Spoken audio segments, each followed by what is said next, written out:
welcome back. And as you know, this is the day after the Twitch stream from Visionary Realms took place.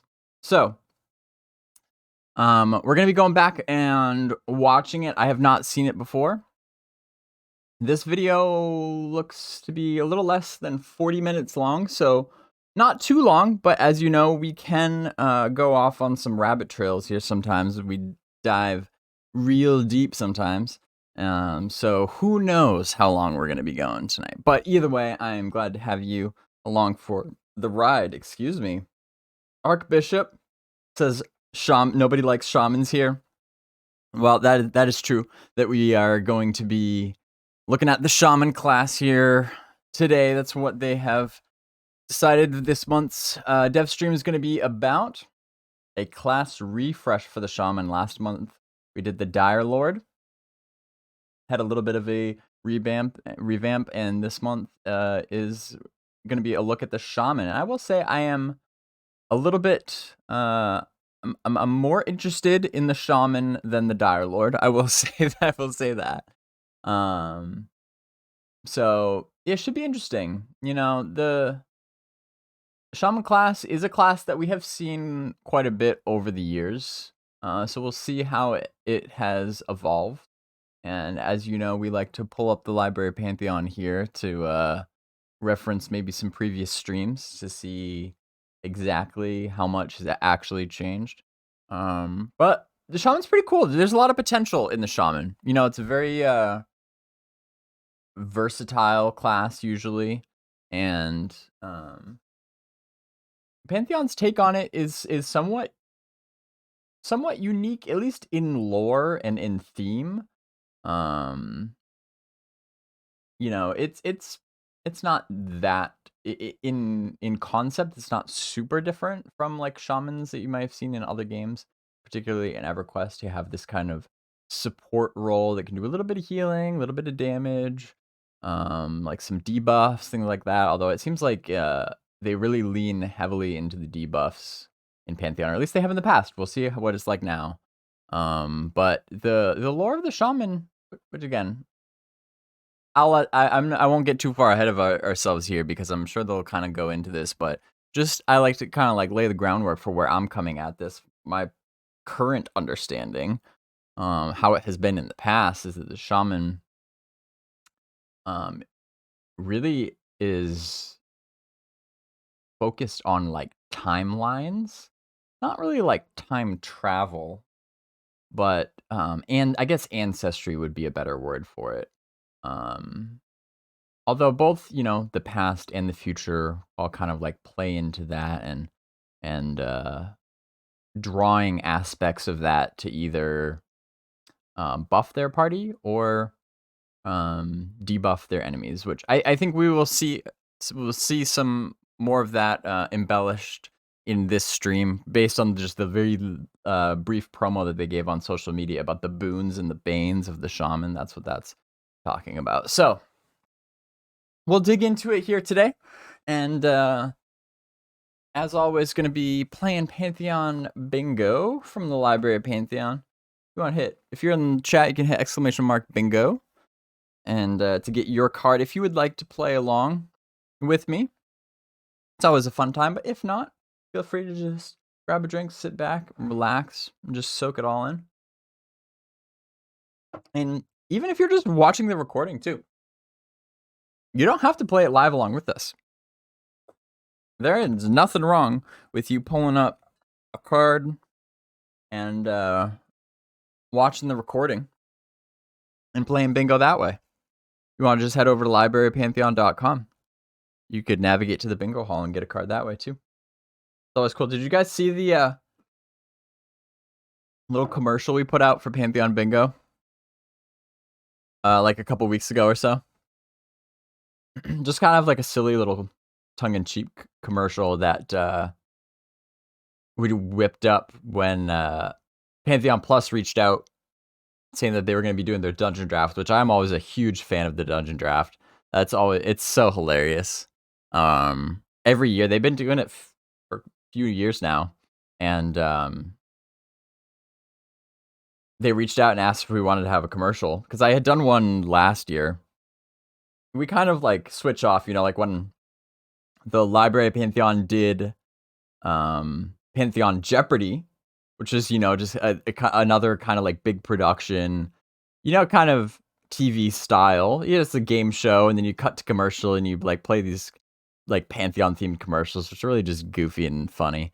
You know, they do something kind of similar for their dungeon draft, so which is kind of this like, if you haven't seen it before, you should totally go check it out because it's awesome. It's this kind of like, it's like a football draft basically, but for Pantheon players.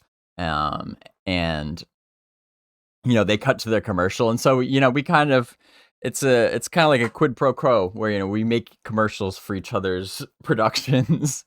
And they had a lot of people that made commercials for them, and they were all hilarious in their own way. So it was really enjoyable. Much like the Super Bowl in real life, everybody knows that it's like, the game itself, yeah, it's cool, but it's like people tune in for the commercials. The commercials are the best. They need to be funny, and it is.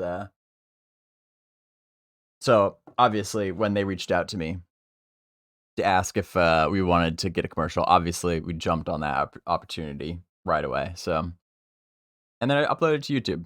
That way you can watch it back if you want. So, hey, some more people showed up. Thorn Deep, in addition to Dosi, J-Tags, Mordred, welcome y'all. Now that you have arrived, we can get the party started. We were waiting for you. I think we can go ahead and jump in now. Let's not dilly-dally around.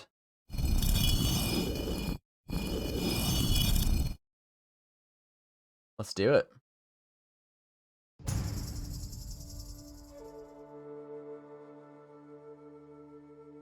Yeah, Thorn Deep, I noticed that Super Bowl commercials have gotten worse over the years. They used to be so much better. I don't know why. Hello, everybody, and welcome to the 2023. Wait, okay, hold on. First of all, hit the free space on the bingo card. But also, what the heck?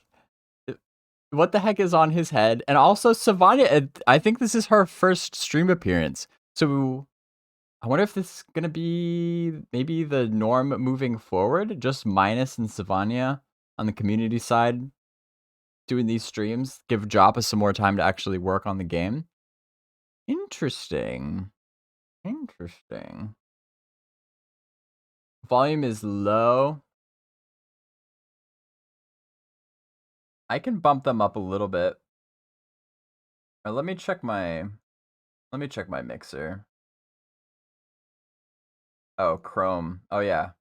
Chrome got turned down somehow. Oh yeah, Ronick. Is that actually they might explain it. I'm just gonna let them explain it. I'm not gonna speculate too much.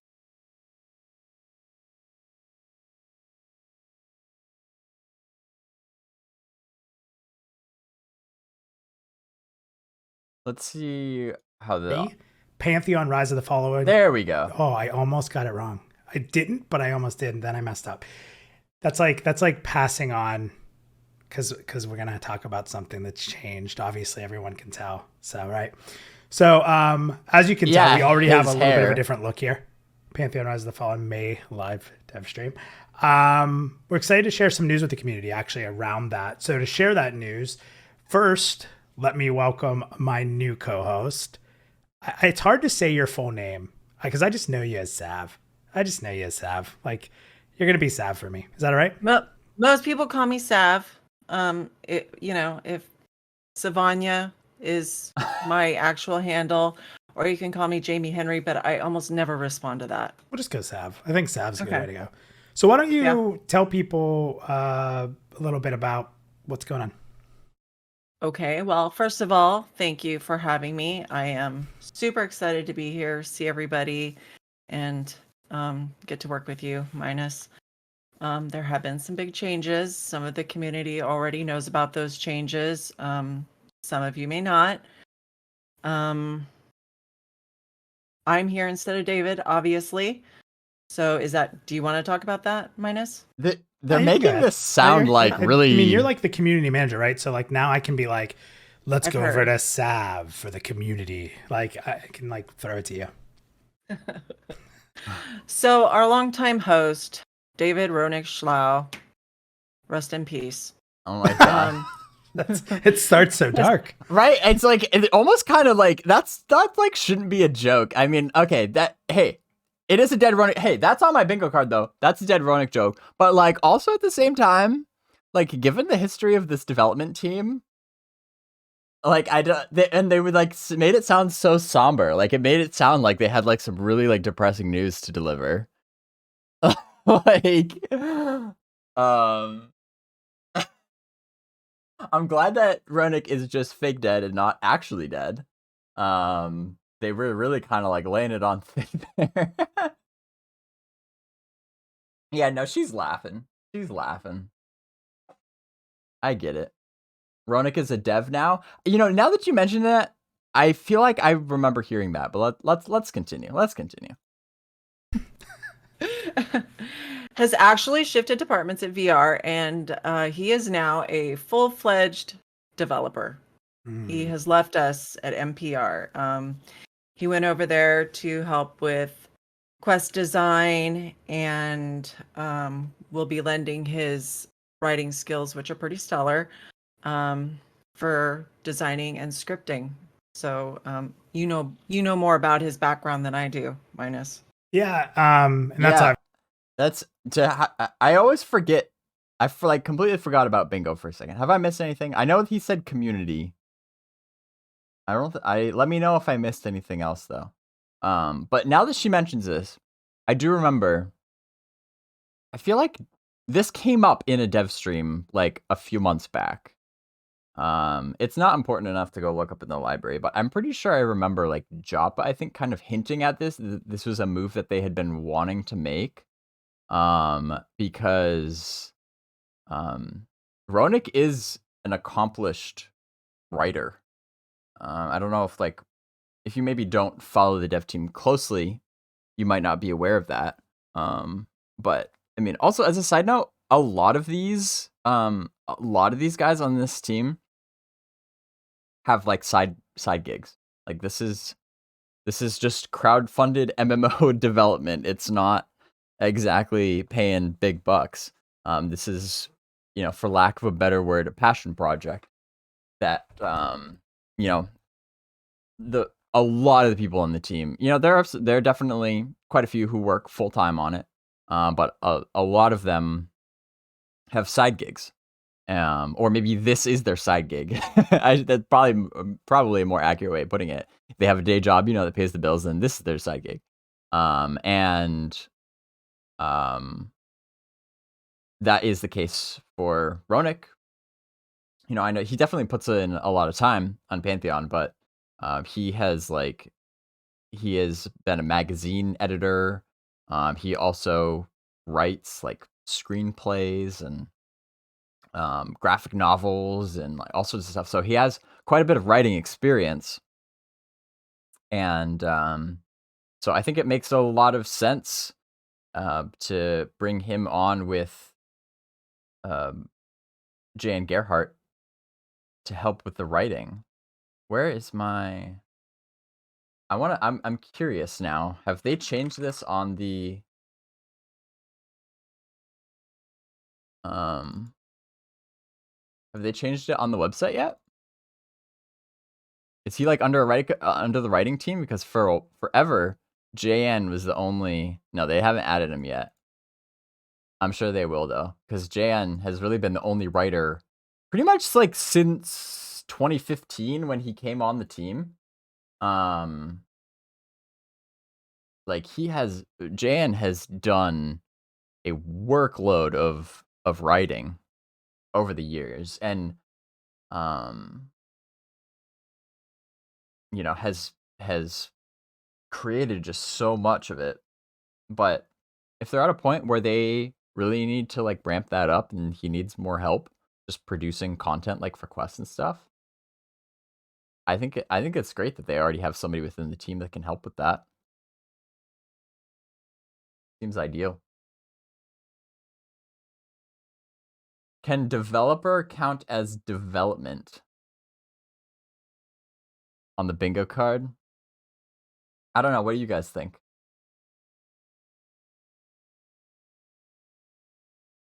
Oh yeah, Dossie, you're right. They haven't added Bronson yet either. That's a good call. Yeah, for those of you who don't know, Bronson is a community member, been following the game for a while, who just recently got hired as a 3D artist, which is great because for years now, Bronson, like I see him in the official Discord, and he will like just take concept art that Pantheon has released publicly, and he will just like sculpt it in himself, and then just like post it in Discord. Like, yeah, this is just something I was like messing around with it, and it's like awesome work. It's like, dude, with like I had been hoping for a while that he would be able to contribute to the game because he's already like put in these hours bringing their concept art to life, like just for fun. So I think the fact that he can do that in official capacity now is great because, you know, a lot of times people will say like, oh, like, you know, I want to just volunteer to just help, you know, make the game a reality, which I think is honorable, right? Because the main thing is that they need more hands. They need more hands on deck to get these things done because they've got big plans and a small team, right? This is a tiny team for a full scale MMO. And so I think it's great that people, you know, I just want to help make it a reality. I don't even want to get paid. You know, I think it's well intentioned, but just the logistics of that, the reality of that, just wouldn't work. There's legal gray area there that can be messy, especially in California, as far as like the labor laws go and accepting volunteer work. Not to mention the fact that it's like once you have people who are volunteers, you know, they need to be able to fit in with like certain schedules and timelines and deadlines and stuff like that. But like if you're not paying them, you can't really like force them to hit certain deadlines. And so when you really get into it, it would get super messy. Like if they were to accept volunteer work, like again, like yes, in an ideal world, it sounds like a good idea. But in reality, when you're trying to integrate that into like a dev team where there's all these sorts of moving parts, that would just fall apart real quickly.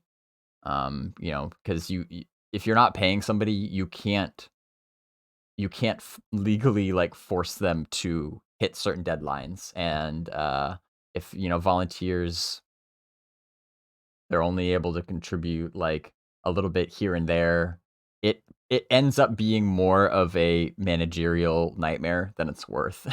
So so glad that Bronson is able to do that officially now. I'm also glad that his real name is Chris. So he is now the fourth freaking Chris on this team. You got Chris Rowan, Chris Perkins, Chris Cronenthal on the board of directors, and now Chris W, aka Bronson, on the art team. So anyway, always glad to see the art team expand because oh boy, do they need it. The amount of work that needs to be done, especially 3D art, and the fact that Bronson is already like well familiarized with the world of Pantheon. Hopefully, can just jump right in there and get stuff done because there's a lot that needs to get done on that front for sure. So.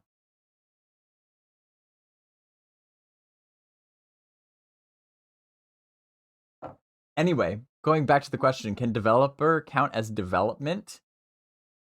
I kind of feel like it should. Kind of feel like it should. Did he say excited? That's really the only one that we may have missed so far. I'm feeling generous today, and I want to get bingo. So I think we should just we're gonna play bingo real fast and loose here. All right, we'll keep. You believe Savs said excited? I believe that. Actually, do they have a again, I'm gonna cheat. Show the transcript. Do search. Yeah. Oh yeah. Excited. We're excited to share some news. 43 seconds in. Boom. Good call. We're on a roll here. Okay. Let's get back into it because already I have gone off on rabbit trails. We're like 15 minutes into the stream and 2 minutes into the video. Awesome pace. Obviously, why this beautiful head of hair is here tonight. Oh yeah. Explain we're paying that. homage to David's hair, which we're losing on this stream. Oh, and okay, Sav, that makes that's sense. not anything wrong with your hair. You bring beautiful hair to the stream as well. I just want to make sure you know that. I try. Yeah, so tonight, this is my homage to, this is the most David I can be. But oh, Black Fox asked a good question. Someone stated on the live stream yesterday that there was a ton of dev and employee turnover. Is that true, or was that dude trolling? I don't keep track of stuff. Figured you would know. That is an exaggeration. A ton of dev and employee turnover is not true. That's somebody who is being way too dramatic. There were a couple people that left.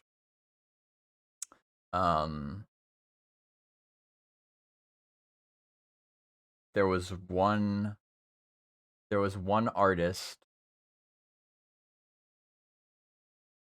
I'm trying to remember off the top of my head now. I should remember better. Oh, Adam Mustel. Adam Mustel was one, and then there was a concept artist that left as well. So like 2 people recently. I would not, I don't think that constitutes, even on a small team, I would not classify that as a ton of dev and employee turnover. That's honestly, for this team and for really just game industry in general, like that's pretty standard. That is par for the course, and to be expected, periodically. That the game dev industry is just inherently volatile, and people just come and go. It's just the reality of it. It's tough, especially in an open development process like this. It's hard not to get attached to people, but you really gotta try, because sometimes there's like thousands of reasons why that could be happening. For those that don't know, David has actually received awards. Our VIP community knows because we actually talked about it on our Bring Out Your Devs. But he's actually had rewards for multiple scripts and screenplays through his time as a writer. So he's really good at it. And I think this is going to add a lot of excitement to the in-game quests and dialogue systems. And honestly, as someone who's worked beside David for quite a while, I'm really proud of him and really excited for the opportunity he's going to provide. So. But now I'm with you, or you're with me. How's that work? I was going to say you're stuck with me, but I think it's more the other way around. I'm stuck with you. That's what the community usually seems to think. And since you do have the power of community in your hand, I'm sure that's the way this will all be done. So, yeah. You guys love me, right? She's wielding the community. Well, I welcome this challenge. Like this a weapon. Challenge of Savage being next to me. Jokes aside, it will be. Jokes aside, David will definitely be missed. And to you, buddy, I'll always remember the time on streams that we've had together, laughing at the community, sharing updates. And even before I got here, all the hard work and torchbearing you did for driving these streams. And I know we'll do our best to do you proud. So that said, Sav, honestly, I couldn't think of a better person to step in and keep us going in the right direction. You and I work together quite a bit. So now people are going to get to actually see that on stream. Does this mean that I should take the Dead Ronic joke square off of bingo?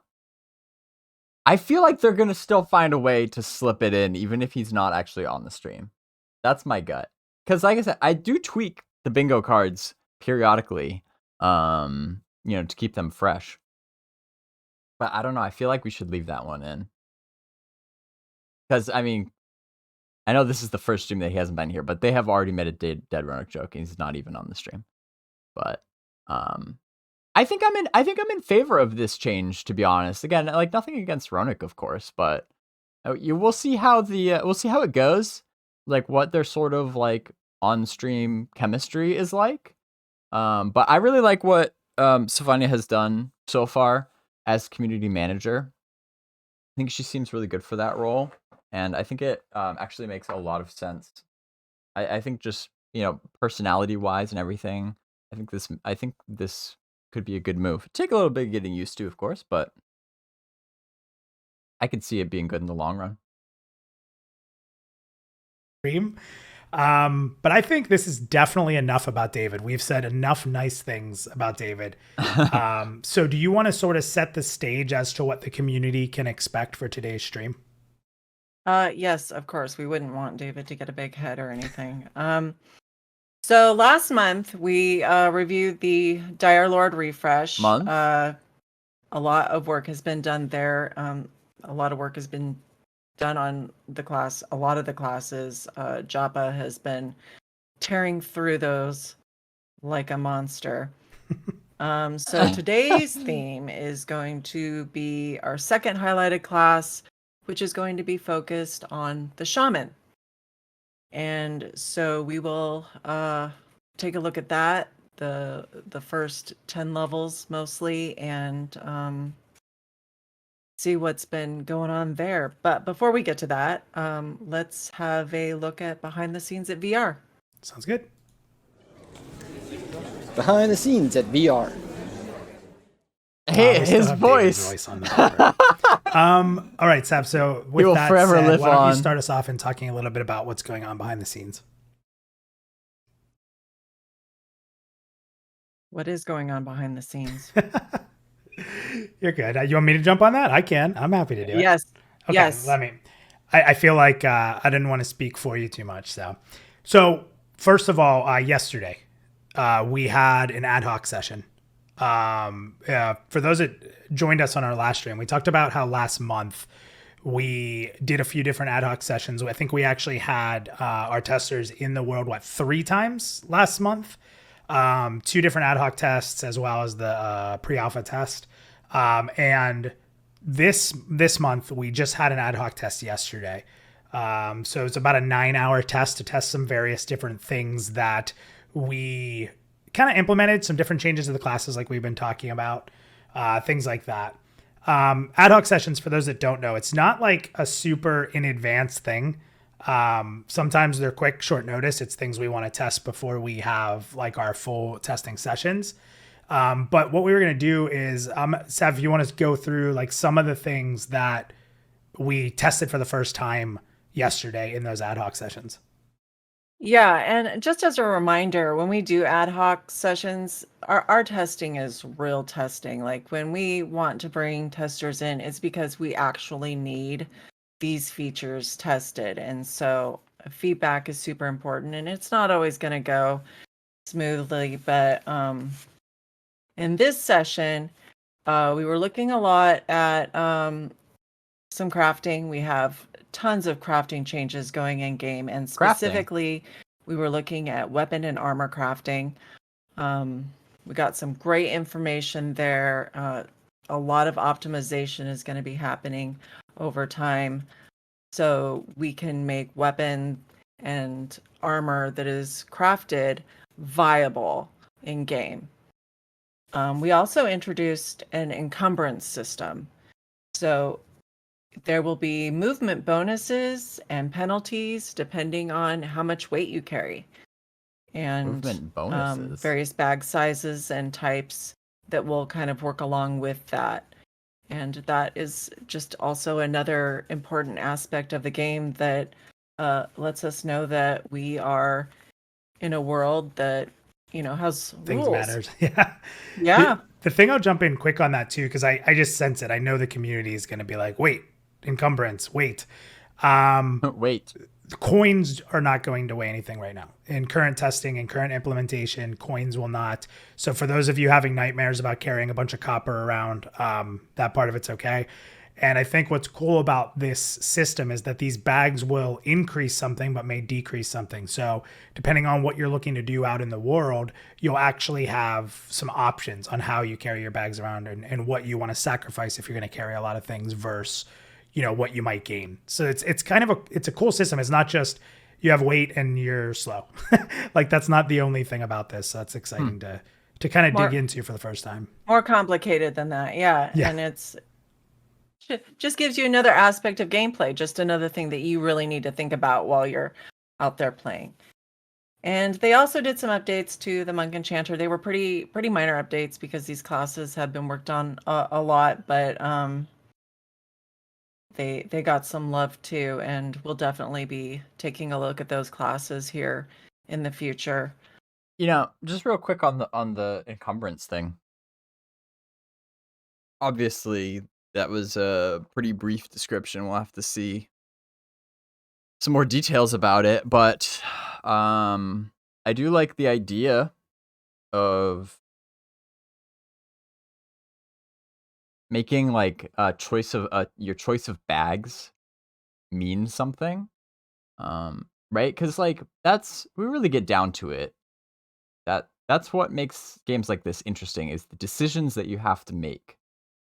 Conscious decisions that actually have impact, and the strategy surrounding that. That's where it gets really interesting. And you know, I like having a limited amount of bag space. It might sound kind of masochistic, but you know, not being able to just carry everything with you at all times. It's not just about immersion, and it's not just about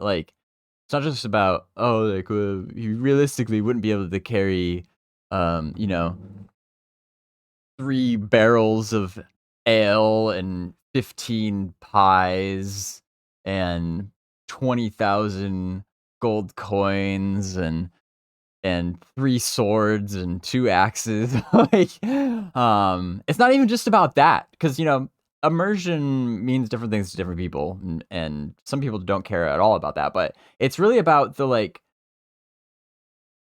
the planning for an adventure. You know, this is something I talk about quite a bit, that I think just it resonates with everybody on some level, and the decisions that you have to make when you are planning to go somewhere, whether it's in real life and or translates into an MMO, that you have to think ahead of time. Where am I going? What do I need? And if you don't bring things that you really need, you might end up having to pay the price for it later. I mean, it doesn't mean that you completely fail at whatever it is you're trying to do, but it might just make it more difficult. But then you can learn from that over time. And that process, I think, is just extremely satisfying for a lot of people, if done right. So, I really like that. And it's something that I've been thinking about a lot, actually, because I've been playing a lot of old school RuneScape lately. I've been having a lot of fun with that. In fact, I'm considering at some point just doing some streams of that, because I want to show you guys, if you're not that familiar with it, how like underestimated this game is, underrated, I should say, because there's obviously a lot of differences, but I think some of the core fundamental values that are similar with Pantheon and this style of MMO that I think are really, really important, where again, it's like it's it's not about the graphics, it's not about the combat, it's about the decisions that you have to make, particularly when you're planning to go somewhere. And old school RuneScape has extremely limited inventory space, but that is where player skill really shines, about understanding where you're going to go and what you're going to need. And sometimes you might go to a certain place, you know, to fight a boss or something, and you realize you did not bring something that you really needed, and you might die because of that. But then you learn from that. You're like, okay, I need to bring this, but maybe my inventory was already kind of like full. So what can I sacrifice? What don't I really need as much? What can I leave behind in my bank so that I can bring this thing that I really need more? And yes, there is some, there's a matter of execution when you actually get there, but a big part of the puzzle is determining what you need before you even get to the fight. And I think when you look at it that way, it leads to a lot of really interesting decisions. So I think they're on the right track here with limiting the amount of bag space and the just amount of stuff that you can have with you, right? Because if you could just be like a pure Boy Scout and just have everything you could possibly need with you on you at all times, then it's just a matter of going through the motions for the most part, right? So I like this. I'm the kind of guy that, I like planning for a trip.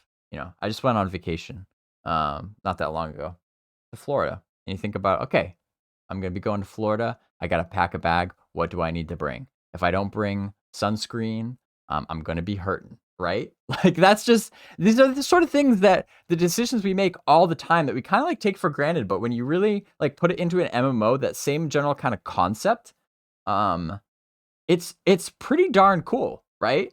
It's it's the same basic idea. Like, okay, I'm going to Florida. Let's call it a scorching climate, to use Pantheon terms, right?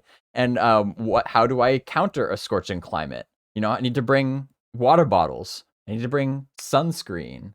I need to bring light clothing, things like that, right? And so if you can integrate that into your fantasy adventures, good stuff. Yeah, so for we're sure. excited about that. Yeah, I think kind of looking back at these main key items. Obviously, we were testing performance changes, and there's some things under the hood we're working on. In general, the weapon creating was really cool. We saw people generating all kinds of different weapon types that, using different items and different pieces and putting them together in different ways, was able to create weapons that had different stat bonuses. So it was fun to sort of go through and watch players sort of interact and start to like document these things. Like, oh, if I do this, it adds 1 stamina. If I do this, it adds, I think one had like frigid resistance. Stamina, that's a new so one. Like there's anything from your base stats all the way up to some of the climate system stuff. And climate. It's pretty neat. And, we learned a lot from that, I think.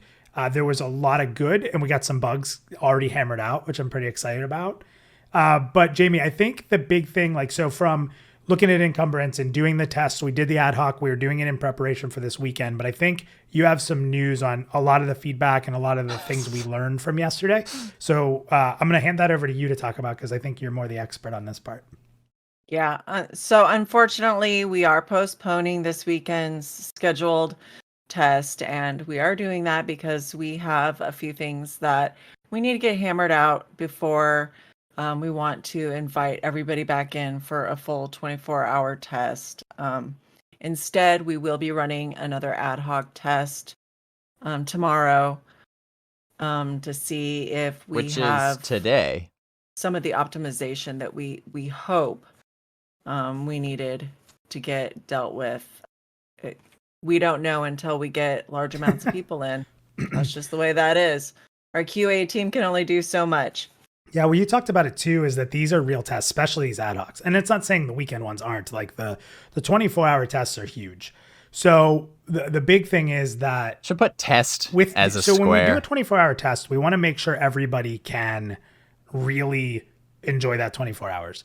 And there were a few things that we found that we were able to dial in those ad hoc tests really got, for example, Kyle, one of the people who really benefited from yesterday's ad hoc test, was like learning about some of the performance enhancements that we can dial in a little bit. And he was able to literally look at the data and kind of make changes on the fly on the development side and start to already push some of that stuff onto our dev servers. Obviously, we weren't going to push it onto the testing server development, for the time that would take, and even if it didn't count before, it counts now. First before we put it onto a live production server. But it was really cool because while there was some different things we discovered we need to dial in, the data was really good. So ad hoc testers did a phenomenal job. We're going to get everybody back in for testing, like Sav said, tomorrow, and then that should give us the ability to really make sure those dials and stuff that we turned and the little enhancements and things we did, make sure those are ready, so that when we do have the test, not this weekend, but next weekend, it'll be an enjoyable experience for everybody. So I think it works out pretty well. It works out great. So everybody can expect a scheduled test for May 20th and the 21st. And hopefully everything will be all smoothed out and ready to go for you guys. We will definitely keep you posted on information as any of that comes up. But this does free up, a very important point, this does free up Mother's Day weekend. The moms of the community should be thrilled. I mean, so There now are no excuses. Yeah. So moms, you get to spend all day Sunday. Everybody in your household will attend to all your needs. The entire Pantheon community mothers should be taken care of this weekend. That's what I hope happens. And that's the real importance here, right? Right. Although as a mother, I would like to say I would have liked to have had the test weekend more, but I'll take pampering. Whatever. If I have to. So the biggest thing I just want to make sure is the shout out to our testers. Thank you for the hard work. Thank you for also, I know the hard work that'll happen tomorrow when everybody's in. These are the things that really help us. And with testing being so much more prevalent now and so much more often, it's just helping us progress things incredibly. So thank you to everybody. We're looking forward to the next full 24-hour test for sure. So let's see here. I mean, Sav, you're the community manager. You should be, I guess, the one giving the shout outs to all these people for thanking them for this, right? And I'm sitting here stealing your thunder. I love our community. I think that of all the communities that I have worked with, this is by far the best community. I have been blown away on a regular basis at how dedicated our testers are and how fun and knowledgeable all our members are. It's been unbelievable. The people that continuously support our game, the people that share information, the people that follow us, you guys here that watch our silly banter, because I know that we're not that interesting. So here's absolutely the best.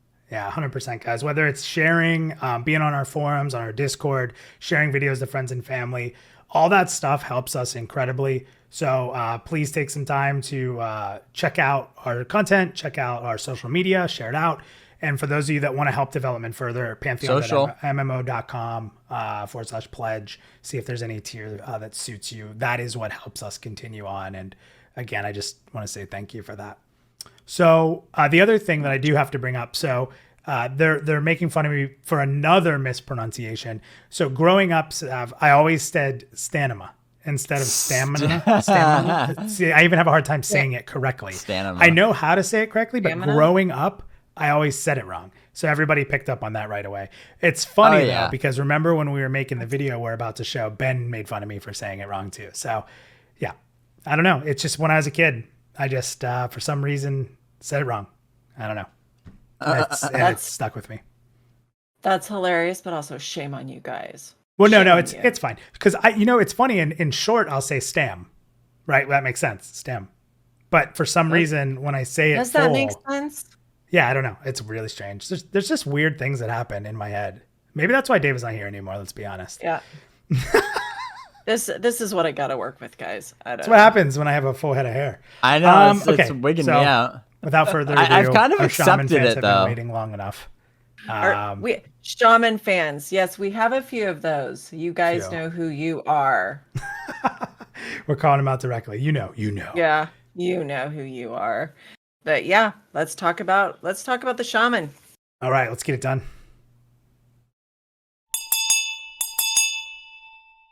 Hello, everyone. This month, in continuation of our class refresh series, which began with the Dire Lord last month, we will take a look at the level 1 through 10 experiences for one of Pantheon's healing classes, the Shaman. As stated last month, some pieces may be familiar to those who have followed the game closely, but due to feedback from our QA team and our amazing testers, the Shaman has really been fine-tuned over the last few testing sessions, and those who favor Shaman as their class of choice have shared very positive feedback. So let's jump right in to the Shaman. To begin with, the Shaman's main resource will be mana. A freshly started Shaman will begin with 2 opening abilities at level 1, a direct damage spell and a signature heal. Let's start with Fang of Harun. This is a nature-based ability costing 6 mana with a 2-second cast. It deals minor nature damage to the target, and does 50% more damage if an Animus Bane is active on the target. The next ability, as discussed, is the signature heal Mantle of Mist. This is a water boon, costing 6 mana with a 1.5 second cast. It casts a soothing mist over your target, restoring 22 to 27 health, and granting them Mantle of the Mist, which restores 27 health every 2.5 seconds for 30 seconds. A solo shaman will feel very comfortable in the early leveling experience knowing they have the ability to heal, but with lower starting mana it will be important to not overuse it, otherwise you could see downtime to get your mana back. Casting intelligently and preparing before running to fight should make it a rather enjoyable and safe experience. Oh, this is gameplay footage, duh. At level 2, the shaman receives a nice buff that will work on the entire party called Grip of Shale. This ability will take 8 mana and 2 seconds to cast. And it imbues fly your over group if you with have the Fortitude of fly Stone, over. increasing strength and stamina for 45 minutes. Now, for those of you that don't know, strength will affect attack power, which affects all physical damage, whether melee or ranged. Stamina will contribute to total health as a main focus, but will also impact potential interruptions to casters. At level 3, the shaman will receive their first damage over time spell, Strike of the Snake. This will cost 4 mana, has a 1.5 second cast, and deals minor poison damage and poisons the target, dealing poison damage every 2 seconds for up to 24 seconds.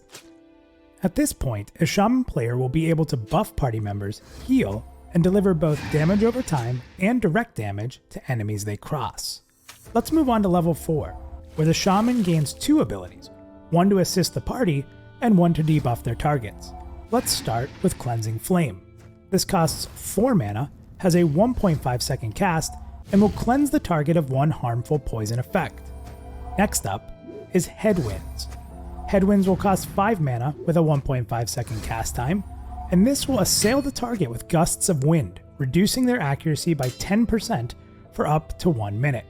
This also puts the target in a wind-swept state. At level 5, the shaman receives a second group buff, as well as a second debuff. First up, Mark of the Fireclaw. This ability will cost 20 mana with a 2 second cast. You will imbue your group with the ancestral power of the Fireclaw, increasing dexterity by 4 and fire resistance by 5 while active. Oh, group. Dexterity will improve a player's accuracy with outgoing melee, ranged, and caster attacks, as well as having an influence on critical hits. Now, with 3 primary stat buffs, the shaman can really impact the overall power of a group. Not to stop there, they also receive Withering. This is a 10 mana cost ability and will take 2 seconds to cast. This will decrease the target's armor class by 15% for up to 5 minutes. So even by level 5, the shaman will not only increase the group overall power, but between accuracy and armor class debuffs to the enemies they face, groups can already feel the strength of having a shaman with them, at only level 5. At level 6, the shaman receives 2 more abilities, a new powerful heal, and an additional damage over time spell. Let's start with Crown of Ashes. This ability costs 6 mana and casts in a 1.5 second cast time. This is a fire ability which deals fire damage and burns the target, dealing fire damage every 2 seconds for 24 seconds. An important note is that the burn effect cannot be resisted. With both a burn and a poison damage over time spell, a shaman can not only be the main healer in a low-level group, but can also begin to output a strong amount of support damage to help the group whittle down enemies. However, not to lose focus on their core role in the group, the shaman receives Replenish. Replenish is an expensive heal costing 20 mana with a 1 second cast time. This invigorates your target with healing waters, restoring 31 health every second for 10 seconds. It is also important to note that this effect stacks 2 times. This is a powerful heal even at a lower level, which not only has a fast cast time, but can actually stack while healing every second.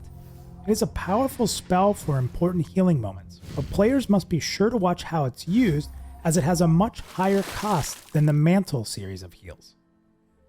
At level 7, the shaman will continue to weaken their enemies they face head-on, this time with Shackle of Mud. This ability will cost 5 mana with a 2-second cast. It decreases the target's strength and agility by 3 for up to 5 minutes. It was noted earlier that strength will impact damage output of abilities, but this spell also lowers agility, which affects the ability to dodge and or parry incoming attacks. A shaman heavily focused on debuffs, even at this early stage, can really weaken a target enemy with the tools at their disposal. Level 8 will present the first spell upgrade in the shaman's growth. This is in the form of Mantle of the Stream, an upgrade to the previous Mantle series spell, Mantle of Mist. Mantle of the Stream will cost 12 mana, has a 1.5 second cast time, but will increase healing between 26 and 32 instantly, while also healing 32 health every 2.5 seconds for 30 seconds. With the upgrade to their signature healing ability, another signature and important ability falls into the shaman's spellbook in Paradox. Paradox costs 50 mana with a 6-second cast, and it reunites an ally with their remnants, restoring them at 20% of their maximum health. Allies resurrected in this manner will be affected with Resurrection Sickness, reducing all attributes by 50% for 5 minutes. Shaman, get ready for the incoming whispers for players asking for a res, as you return them to their bodies and enable them to reclaim their remnants. Seriously. Level 9 brings with it a single ability, another upgrade this time in their Fang ability line with Fang of Sauji. Fang of Sauji costs 6 mana, has a 2-second cast, and deals minor damage to the target, an improvement over the previous Fang series spell. Finally, we hit level 10, and we are granted 3 different abilities, all of which will have strong impact to the shaman's toolkit. First, let's look at Primordial Curse. Primordial Curse costs 6 mana and has a 2-second cast time. This is the ability school of Curse. It manifests ancestral weakness in the target, decreasing magic, fire, and cold resistance by 4 for 5 minutes. The debuffing does not stop there, however, as the next ability, Scorched Fog, continues to cripple your foes. This ability costs 15 mana with a 2-second cast, and is of the ability school of Fire. This slows an enemy, decreasing their attack speed by 12% for up to 5 minutes.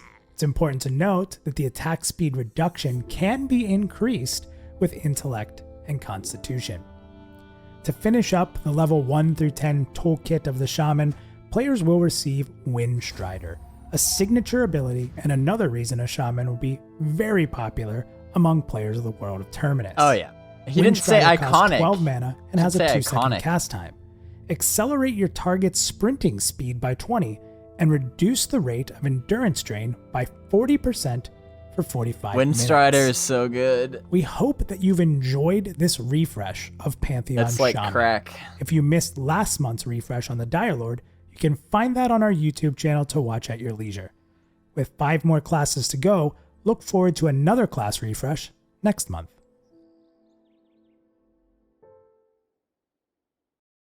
The only bummer about Windstrider is that it doesn't have a good acronym. Like so. And yes, it's pronounced so. It's basically it's the same idea though, right? Everybody wants to go fast. If you watch the stream that we did last month, where Desrin hit us all with Windstrider before we started our journey to the Undead Manor. And I'm telling you, once you get Windstrider, you never want to not have Windstrider because you can just sprint for days and you can just haul and it's awesome. But so it's like, yeah, so everybody's going to be asking for that. People are probably going to be like giving it out for tips. You know, I think I've actually already seen some people do that. They'll like post up on that bridge there saying like giving out Windstrider, or like maybe eventually it'll probably just be understood to just be like WS or something, you know, in the out of character chat, just like casting WS for tips. You know, you go there, cast it on you. It lasts a while, long enough anyway. You know, you throw them some coin and be on your way. Like if you can't cast it on yourself, everybody's gonna want that. So yeah, I like the Shaman. Hey Sapien, he says the Shaman sure looks interesting. I agree. I'm always in favor of classes that can do a little bit of everything. You know, they're versatile. They're not stuck it with just one thing to do, you know. They can deal damage if they need to, they can heal if they need to. They can res, they can buff, they can debuff. It's like that's a pretty good toolkit. You can see in the stream that we did, Desrin, it was even able to solo heal very effectively as a shaman. You know, because that's definitely the goal. You know, they want all three of the healer classes, cleric, druid, shaman, should all be able to solo heal a group. You know, ideally. You know, they do it in their own way, but just standard group play. If you have like a decent group, each of those classes at least have the tools available to them, or they should, to be able to solo heal, you know. So shaman seems totally solid. Insult Master says I'd rather learn by playing. Yeah, I'm sure that's pretty much the case for everybody. I don't blame you for that, but yeah, unless you have a pre-alpha access, then this is the best we got for now. You know, I think these streams like are primarily just for like design discussion, you know, for the people who are interested in how games are made and how they are designed and stuff like that. I think that's the main it's the main reason why we like tune into these streams. I think for most people anyway. It's not enough information to really like plan out, you know, how you're going to play the game or anything. These are just little like snippets here and there. It's not really it can never be like a complete picture of how the game actually is and how it actually plays, you know. That's just the reality of it. You never really know until you actually get your hands on it. And so yeah, that's what I always, you know, recommend to people is that it's like, you know, if you need to just wait until you have an opportunity to get your hands on it yourself, you know, then that would be that's the best time to really judge it for what it's worth, you know.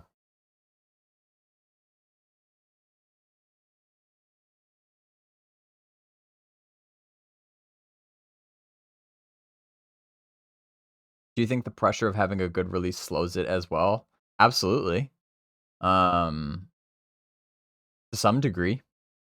You know, that's not the only factor at play. I think a lot of people misunderstand and think that VR is like chasing some sort of elusive perfection because they're afraid of how it will be received.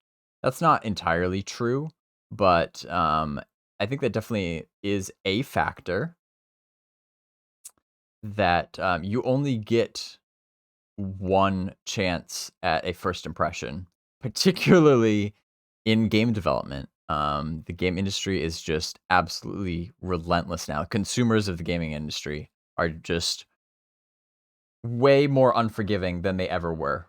We will never get back to the point of like the late 90s, early 2000s when there were just people barely knew what the internet was. They didn't really know what games were or how they should be designed.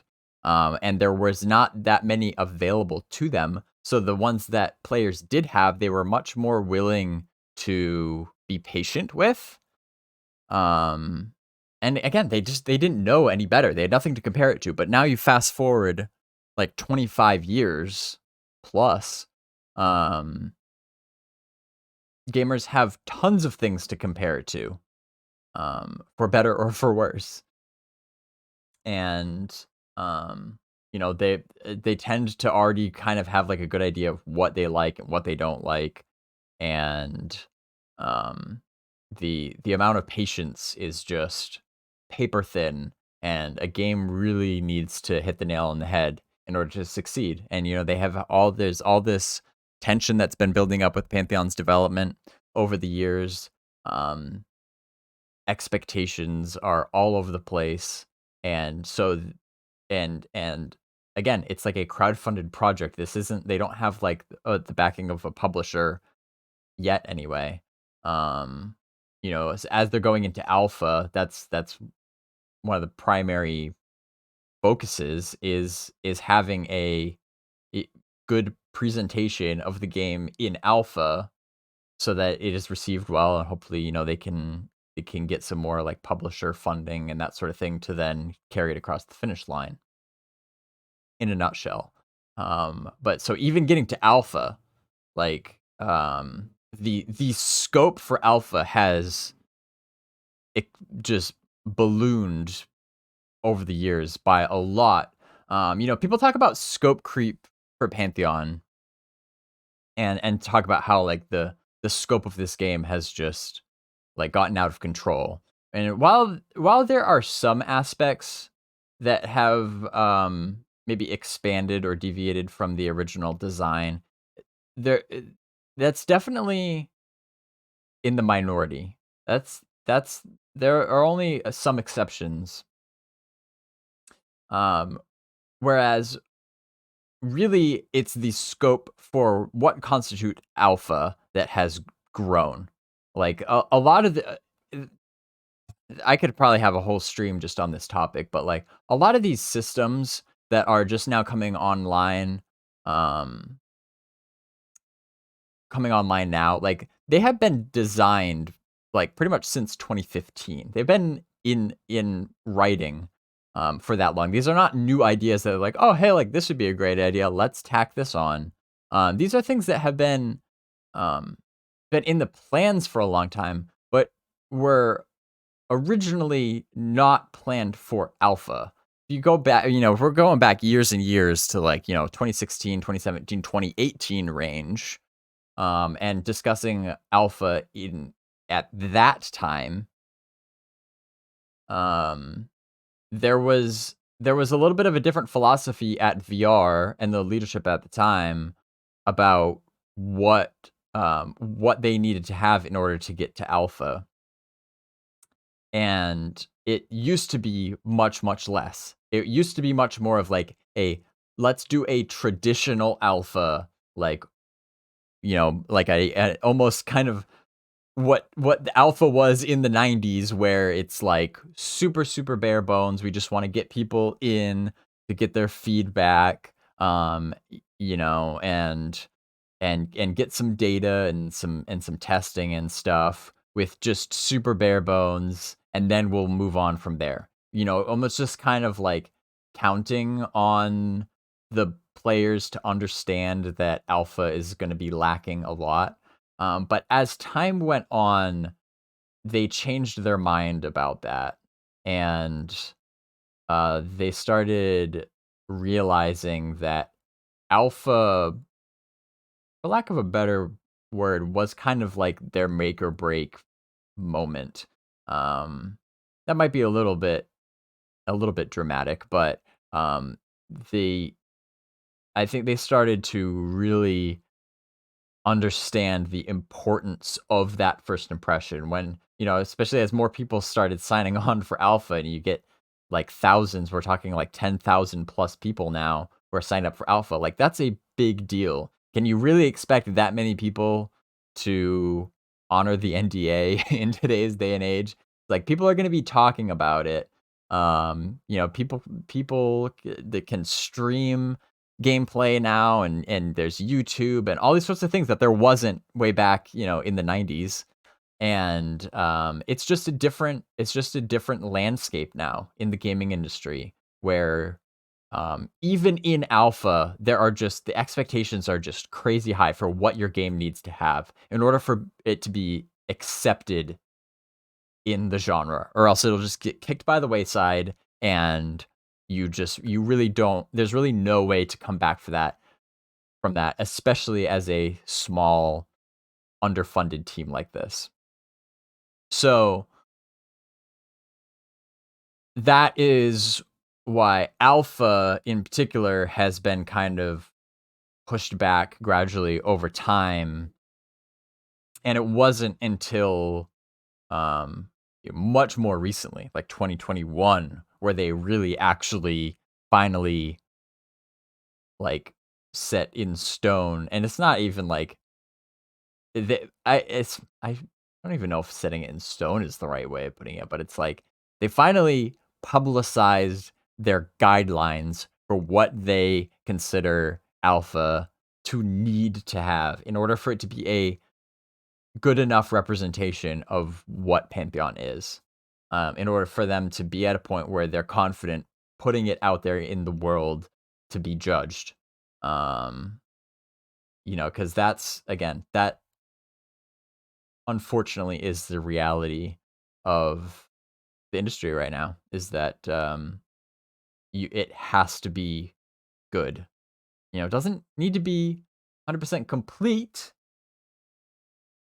as far as the amount of content goes, because they can moderate how much their servers are up in alpha, and based on how much content there is and things, but the core game needs to be good. It needs to be there, and it needs to be fun and satisfying to play. It's they don't use the term early access because it's not early access, because yes, your characters will be wiped, but it needs to be cohesive, so that players can come in and just play and not really have a super tester mindset and just get in and just play and just have fun. That's what they need in order to generate the buzz to keep the momentum going, to carry them across the finish line. That is the reality. So yes, because of that, I don't blame people for feeling like they've been kind of led on, because while the overall scope of the game has not changed a whole heck of a lot, the scope of alpha has, and that has been kind of dragged out. But ultimately, I think if we're talking, it's frustrating if all you want to do is just play right now. But I'm still confident that for a game that like wants to not just be a flash in the pan and wants to actually have longevity, they need to think long term. And the key to having any sort of lifespan to this game is they need to have their first step out into the public without an NDA in alpha. It needs to be good. It just does.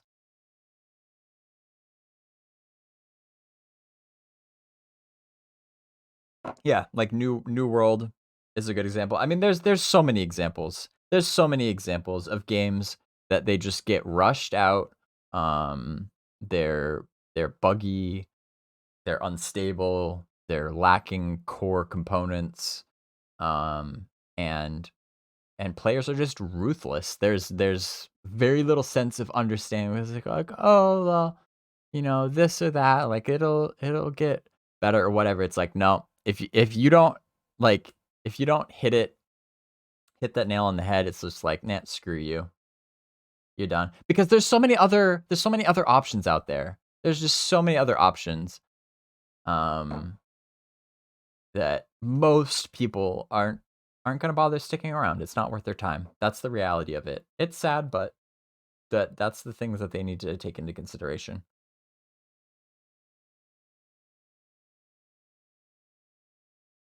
Dossie says back then they looked at you funny if you were playing online. Nowadays they look at you funny if you don't play online. That's a really good point. It's crazy how much things have changed.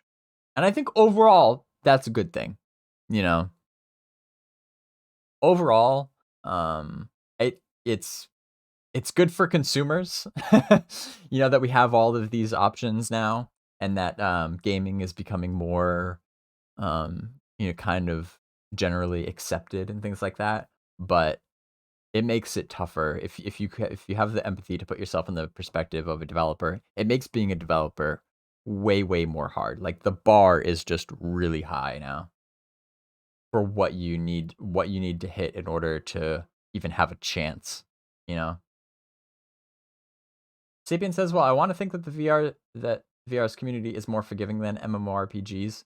Yeah, I think that is true, but again, I mean, it depends on what you classify as VR's community. Like the community that we have right now is it's a great community.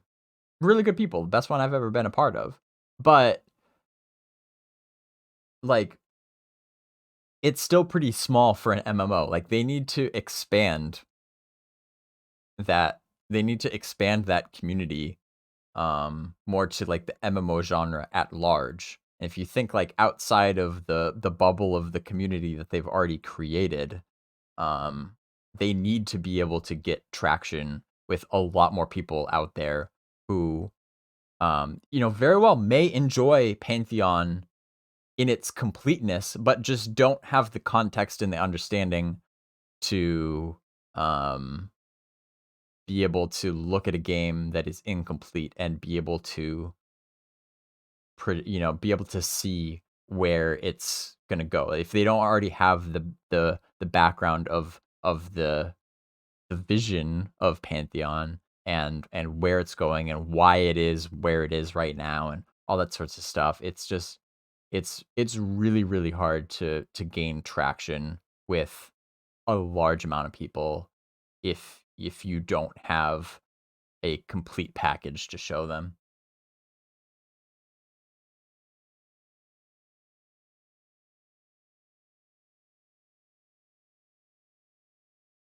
Anyway, good chat though. I like talking about that sort of stuff. We've only got 13 minutes left here in the video.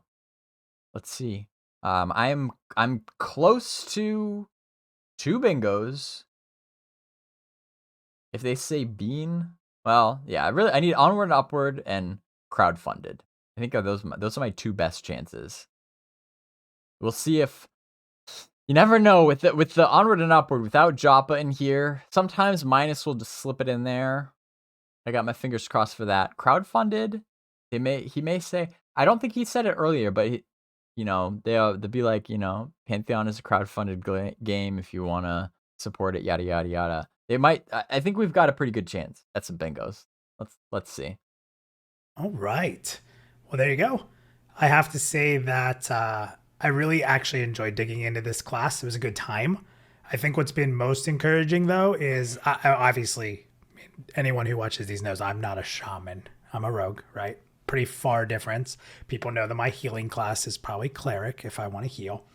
But as you said, there are some very dedicated shaman players in our testing community who have been voicing some thoughts for quite some time. And after a lot of these changes, that they're thinking about Vandrad. Very vocal positively about what the shaman class feels like right now. So they just seem, I don't know, happy. Has Vandrad been happy? Again, because I won't name any names, but we do have some very dedicated shaman players who were reasonably happy with the updates. Reasonably happy, and overall, that's saying something. If that's Vandrad, really well, that's saying something from the testers. If he's even reasonably happy, that means a lot. It's always great to hear when you get to that sweet spot where you want a class to be, and people are just like, yes, this is where we want it. But you really spent some time on the shaman. What did you think, Minus?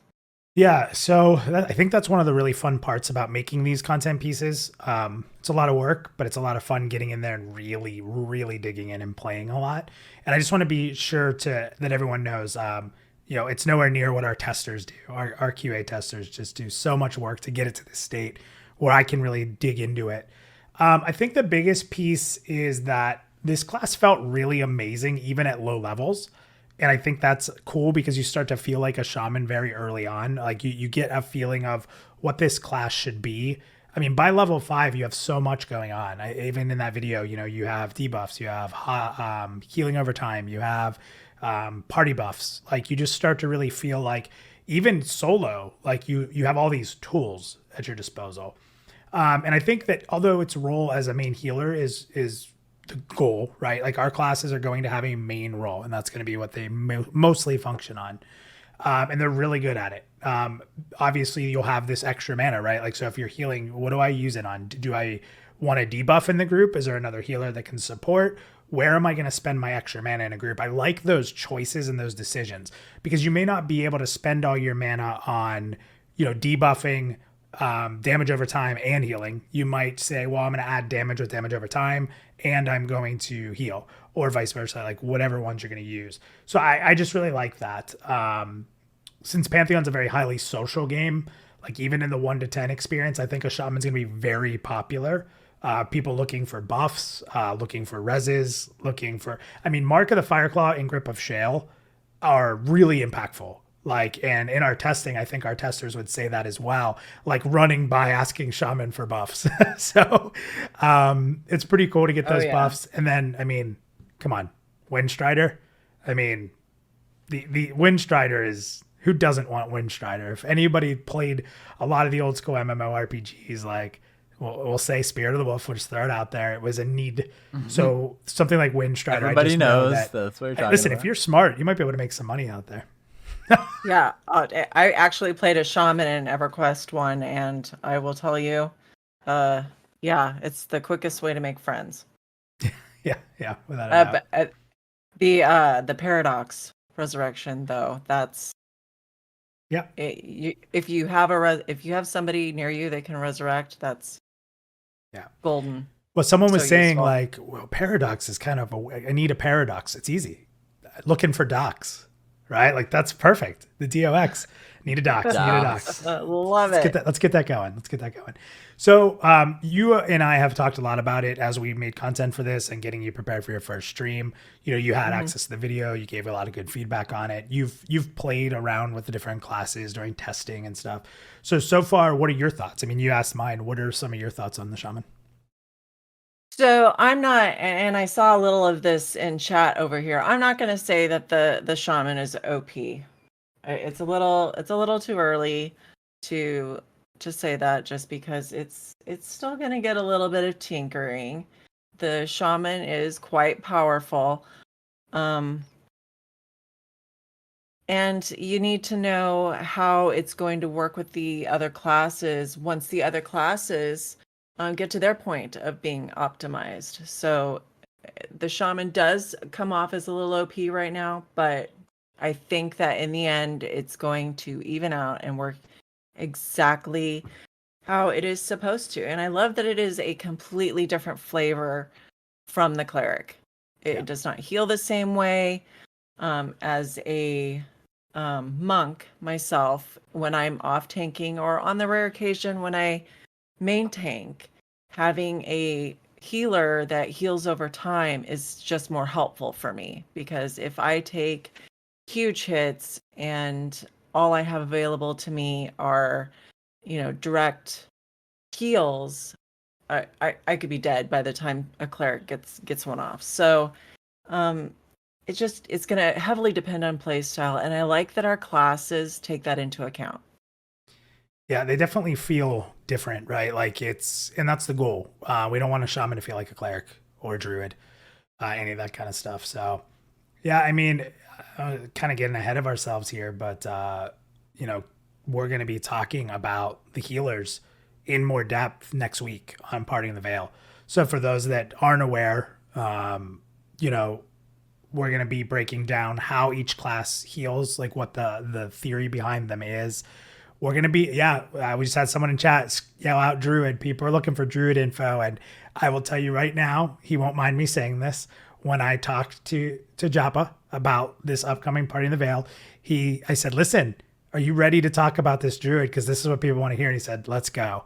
So get some hype. We're going to be talking a lot about... Oh, you lucky ducks. Yep. So we're going to be talking a lot about how the Druid's going to play. He has been very vague about this that. Healing trilogy, we'll call it. I don't know.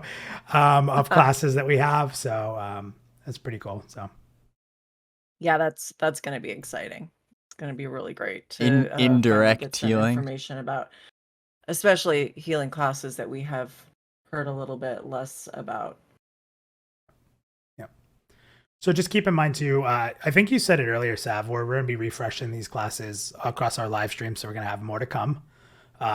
If you haven't seen it. We did Dire Lord last week, and Sav, you're actually in charge of getting our website updated. So last week we had the Dire Lord update come out, and you updated the Dire Lord webpage. I assume when can people see the new Shaman page? The new Shaman page will be up on Tuesday, and you guys will be able to see the new information there. And I like a community that is manager that important because we can want do web coding. we want you guys to be able to share that information with your friends and other players that might be interested in the game. You can link them these classes and say, hey, you might want to take a look at it. And it is new, current, and relevant information, which is super important. So, and you'll be able to watch the video on the Shaman and the Dire Lord as much as you want. And all of those pages are all incoming, so we are working on them. Yep. Yeah, it's exciting to kind of go through these and know that we have this wealth of information to talk about over the next few months. And yeah, I say it all the time, Sav. I'm super into classes, so it's my thing.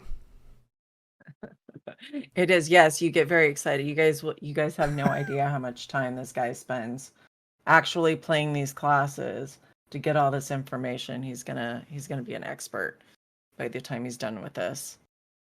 We won't even need Joppa. Yeah, fire me. Listen, the community's already against me. You put me against Joppa, we're in trouble. I'm with Joppa. I'm Joppa, Team Joppa. Anyway, what about some? You want me to drop? I got some beans. You want me to drop a couple beans? Oh, we got beans. Yes. Oh, wait. Do you guys want beans? You guys don't want beans. Onward and Upward is a double bingo now. We're ready to talk about what class is going to be next month. Now, this one's going to be a struggle for me. So next month we'll be doing the Rogue class. Yes. My God. It'll be very hard. Yeah, so we're going to do the updated Rogue class. And for those that don't know, there's been a lot of good changes to Rogue. Backstab is back. That's something we've talked about for a while. Backstab is back. So so we'll be talking about the Rogue next month on the stream. I have another bean. So, and we've talked about this a little bit, so I'm putting you on the spot. I'm like, you don't even know what I'm about to say. This is so good. This is like why I love having streams. I'm looking at my papers and I'm like, there's not another bean. What? There's not another bean. So obviously, if for those that don't know, Sav actually puts out a lot of our articles now. Where I used to do it, she works either with me or she'll do the articles. So one of the things she's been doing is the PA recaps, and those have been going over really well. You can find those on our web pages. So if you're not a tester or you missed a testing session or you just wanted to read about what happened, she'll do a really cool recap. But since we moved the recap or the PA test a month, as we talked about a week. Everyone just panicked. Since we moved it back a week and we're going to do the ad hoc session tomorrow, that means that we won't have the PA recap next Tuesday like we normally would. But this will be exciting, right? So we have something we can put in its place. Right, Sav? So, now you know. Oh, you guys are going to be so excited. Yeah. This is a good one. So next Tuesday, we will have a new lore piece from J.N. Gerhardt. And this is cool because this is not just a cool new little lore piece. It's part 1. In a story, and we're going to have a little bit more coming over the next few months. So really excited for that. It's a really cool one. So make sure to check out the website next Tuesday. That'll be out probably morning, afternoon-ish. But so we'll have that extra little piece there to hold everybody over till we get that recap the next week. And then obviously the newsletter. So really excited for that lore piece coming out. And again, it's not just, this will be part 1. So there's more to come. So the community like that, Sav. They like that. I love his lore. Oh, he's so good. He's so good. Awesome. Yeah, that's going to be great, guys. Well, I hope everybody enjoyed the stream. Sav, I hope you enjoyed your first stream. How'd it feel? Was it okay? Yeah, it was all right. I don't know if I can get used to the hair. You might have to lose the hair for next time. We'll just go off right now. There we go. Oh my God. David, we miss you, but we won't have your hair, and we also won't have you here just anymore, when I was getting really used to it. Here's one last thing I'm going to say. That was kind of, with that David was going weird. over to the design team. Looked weird. He owes us now. We got to get beans from David, right? So. Oh, you guys should hassle him mercilessly. Yeah. Also, it means that eventually we'll be able to interview him, and we know his soft spots. So, Yeah. and we're not afraid to exploit. We're not, especially because he, like I said, he owes us. So Sav, thank you so much for joining us. I'm really excited to be doing these with you moving forward. And thank you to the community. You guys were awesome tonight in chat. Thanks for supporting us as always. Once again, we are a crowdfunded game, so hey, thank you go, for all bingo. the sharing and love that everybody gives. It helps us a lot. Our community is what keeps us going strong. Coming in and clutch. now the community manager's here, so you guys can hit her up in all the chats with now the and all crowdfunded, these videos, which would be good. So you can. You actually, when people do hit me up, I respond back. I'm here for you guys. All right. Well, everybody have a fantastic night. Thank you so much. And once again, thank you, Seth. Thank you, Minus. Love you guys. Oh, we didn't get the onward and upward. That would have given us a triple bingo, but we got one bingo right down the middle. I'll take that. I'm happy with that. We were close with race. They really not say soon in that entire video? Shocking. But hey, I'll take what I can get. I'm also wondering, it's like, Joppa is on the dev streams so infrequently because he does his Parting the Veil, and that's every month, and that's where he does his kind of like deep dive. So I kind of get the impression that he will be on these dev streams very infrequently, which, like I said, I think is probably a good thing for productivity. But I was like, maybe I should take out onward and upward, because I feel like it doesn't get said anymore. Like that's Joppa's thing. Like he owns the rights to that phrase. So I don't know. If that had been something else, we might have been able to get more bingos. But anyway, I digress.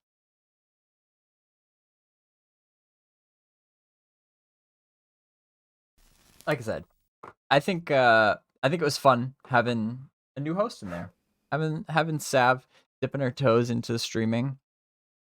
Be interesting to see how she grows into that role. I think it'll be good.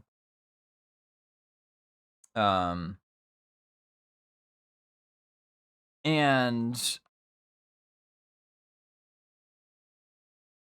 I can't wait till they get to the Enchanter class breakdown. I'm here for the class videos.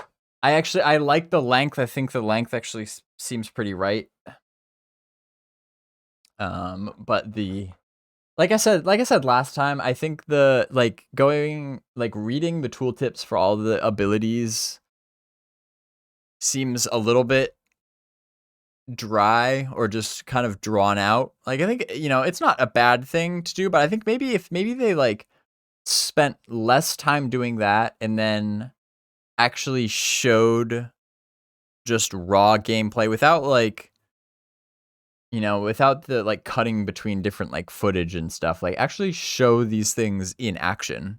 It could be pre-recorded. It doesn't need to be. They don't need to do it in real time, but just go through the abilities and then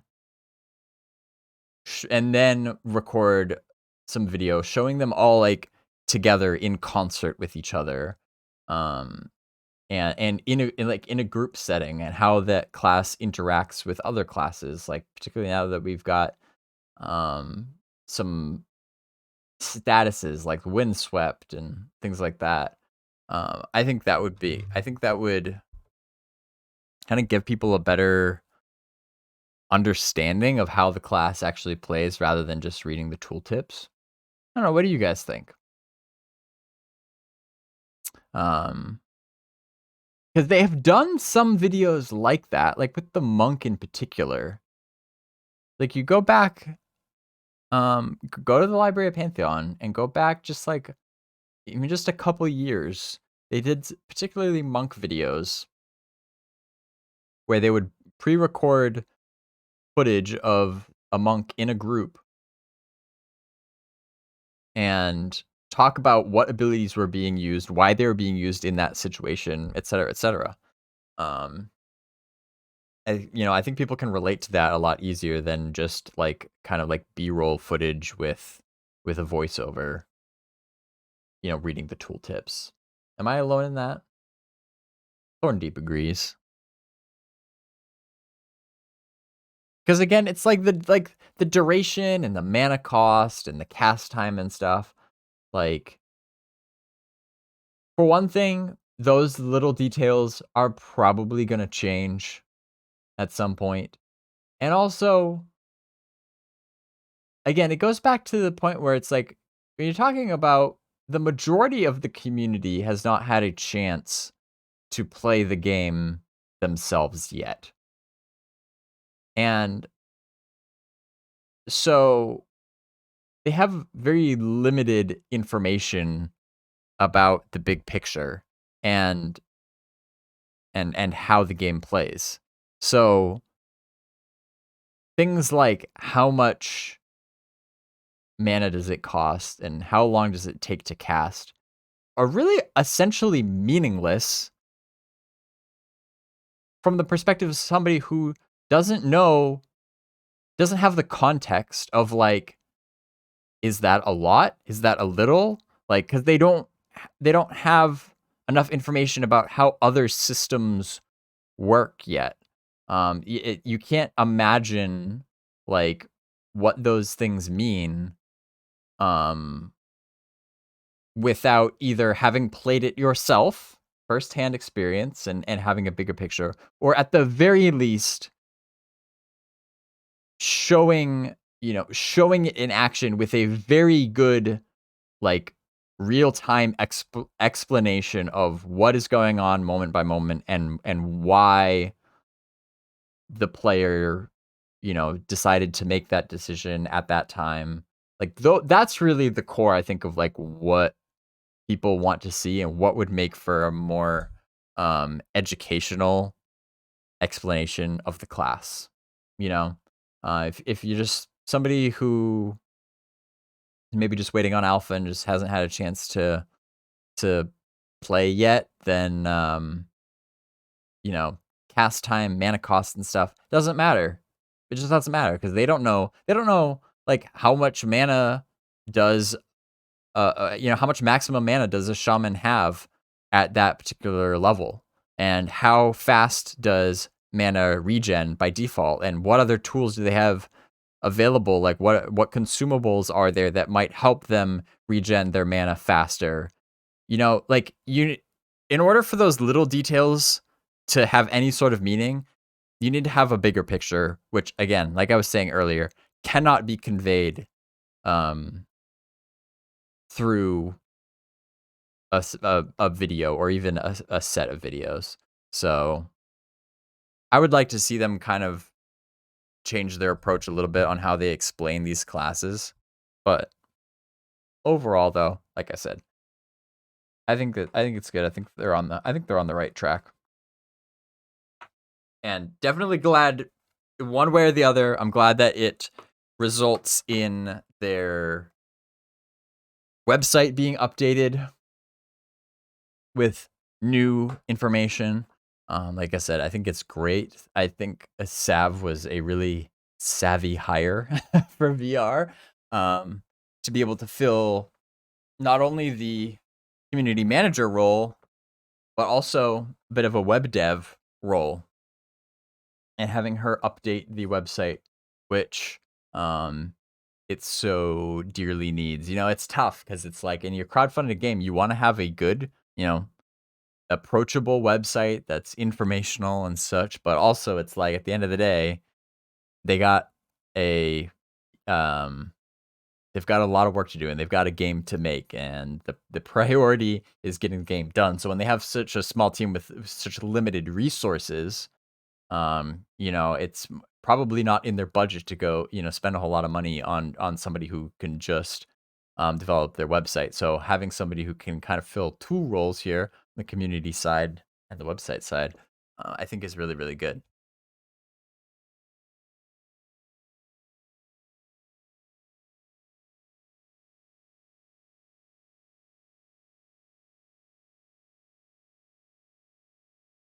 So yeah, I think there's